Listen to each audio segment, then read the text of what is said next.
Hey Eric, how you doing, man? Nice to meet you. Hey, good Pleasure to to meet have you. you on. Yeah.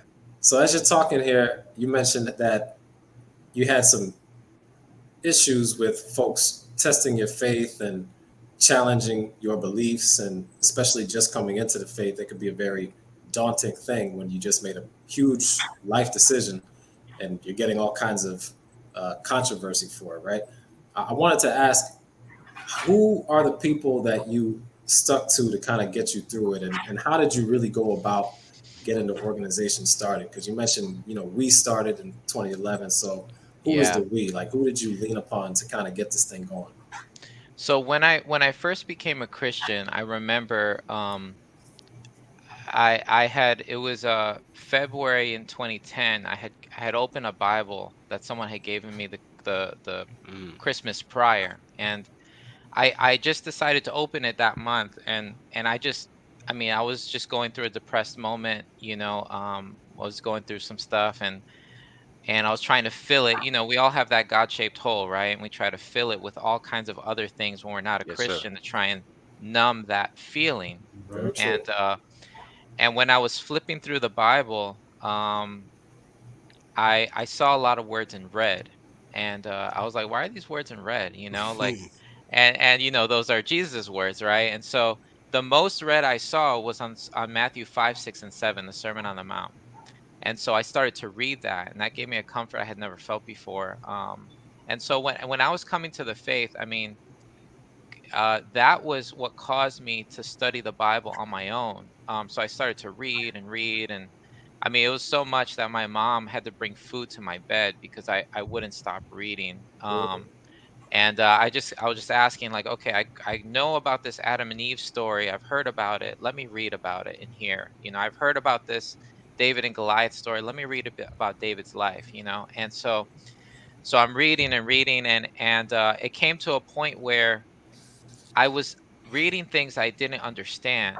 Like, they weren't stories anymore. Now I'm looking at theological principles and life principles, and how this, all ties together, and context and all that stuff. So I called up three groups of friends that I knew were Christian. Two of them happened to be Seventh-day Adventist Christian groups. I didn't even know, I just calling people I knew were Christian. And they were like acquaintances.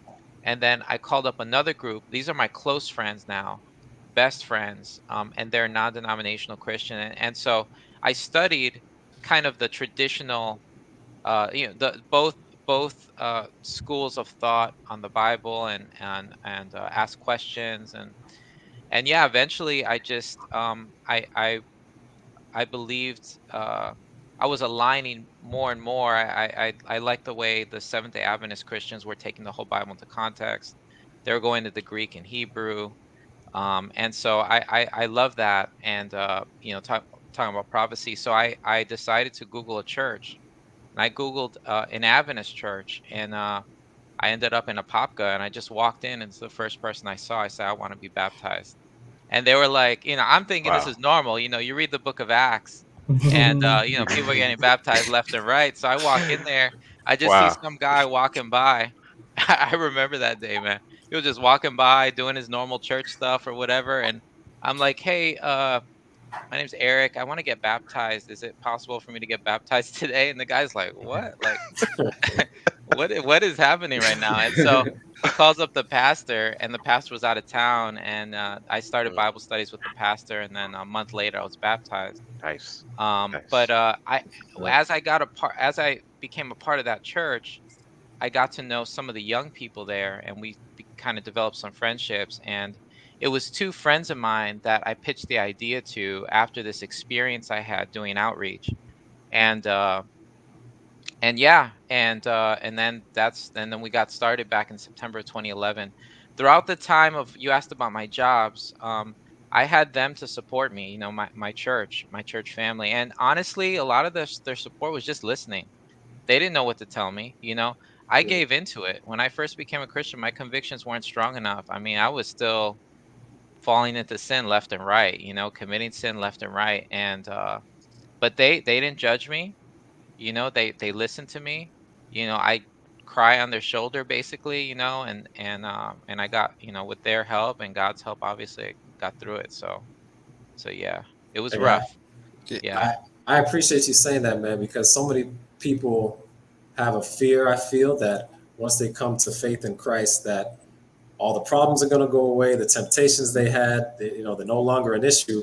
So you being upfront and honest, like, hey, it's still going to be a thing in your life that you're going to have to battle on a Oh daily yeah. basis, right? But Hmm. obviously, you continue on, you stay strong, and Christ gives you that strength to Yeah. over. Yeah, man. I believe, and this is what I tell people, man. When you get baptized, you're giving God 100% permission to come into your life and help you to overcome those sins. Not that you will overcome them instantly, because that's not how it works. It's sanctification is the process of a lifetime. And so, yeah, so I feel that. I know a lot of people think like that too, and it's common. I mean, people paint the picture that way sometimes. It's sad. But yeah.